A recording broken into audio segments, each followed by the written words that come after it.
नमस्ते बच्चों, चलो ये क्वेश्चन सॉल्व करते हैं। कह रहे हैं कि a projectile fire at 30 degree to the ground is absorb to be it same height 3 second and 5 second after projection during its flight. तो आपसे speed of projection of the projectile पूछ रहा है। सिंपल सा क्वेश्चन है। चलिए diagram समझ लेते हैं। ये रहा डायग्राम। जो एंगल दिया है वो आपका 30 डिग्री दे दिया है, ठीक है। तो मान लीजिए जो वेलोसिटी उसने दी है यहाँ पे वो इनिशियल वेलोसिटी u है। तो ये कंपोनेंट क्या हो जाएगा, u cos 30 degree horizontal component है। ये वर्टिकल कंपोनेंट क्या हो जाएगा हमारा, u sin 30 डिग्री, राइट।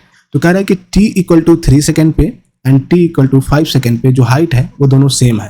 तो सिंप्लिसिटी के लिए इसे h1 और इसे h2 मान लीजिए, ठीक है। और ये दोनों इक्वल कर लीजिए क्योंकि इसने क्वेश्चन में यही कहा है कि h1 इक्वल टू h2, ठीक है। अब ध्यान से देखिए एक चीज कि हम एक तरीके से वर्टिकल डिस्टेंस निकाल रहे हैं और इसके लिए इक्वेशन ऑफ मोशन हमारा क्या होता है, s equal to ut plus half at square. Simple. तो चलिए निकालिए u। अब यहाँ u देखिए, u है ना हमारा, ये रिजल्टेंट वेलोसिटी है, लेकिन हम जो हाइट निकाल रहे हैं, जो डिस्टेंस निकाल रहे हैं वो y डायरेक्शन में निकाल रहे हैं। तो हम y डायरेक्शन की वेलोसिटी लेंगे और वो हमारा क्या है, u sin 30 डिग्री, राइट। तो यहाँ लिखिए u sin 30 into time t यहाँ क्या है 3 सेकेंड है, माइनस करेंगे हम हाफ g और टाइम अगेन 3 का स्क्वायर कर देंगे हम।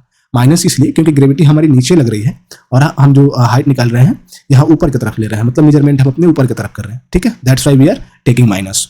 तो यहाँ सिमिलरली हम u sin 30 डिग्री कर लेंगे into 5 minus half g into 5 का स्क्वायर। सिंपल। तो ये क्या हो जाएगा आपका, ये 3u/2 sin 30 की वैल्यू क्या होती है 1/2 माइनस यहाँ हो जाएगा 9/2g।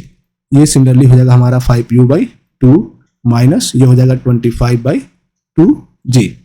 चलिए u वाले टर्म्स को एक साइड कर लीजिए। तो ये आ जाएगा आपका 5u/2 माइनस 3u/2, राइट। और ये हो जाएगा हमारा 25/2 माइनस 9/2g, राइट। तो आप यहाँ से अगर निकालेंगे तो आपका आएगा 2u/2, ये आ जाएगा आपका 16/2g।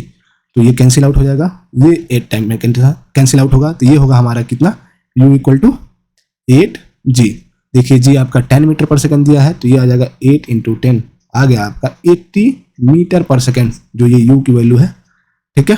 तो यहाँ क्या हो जाएगा 80 मीटर पर सेकंड।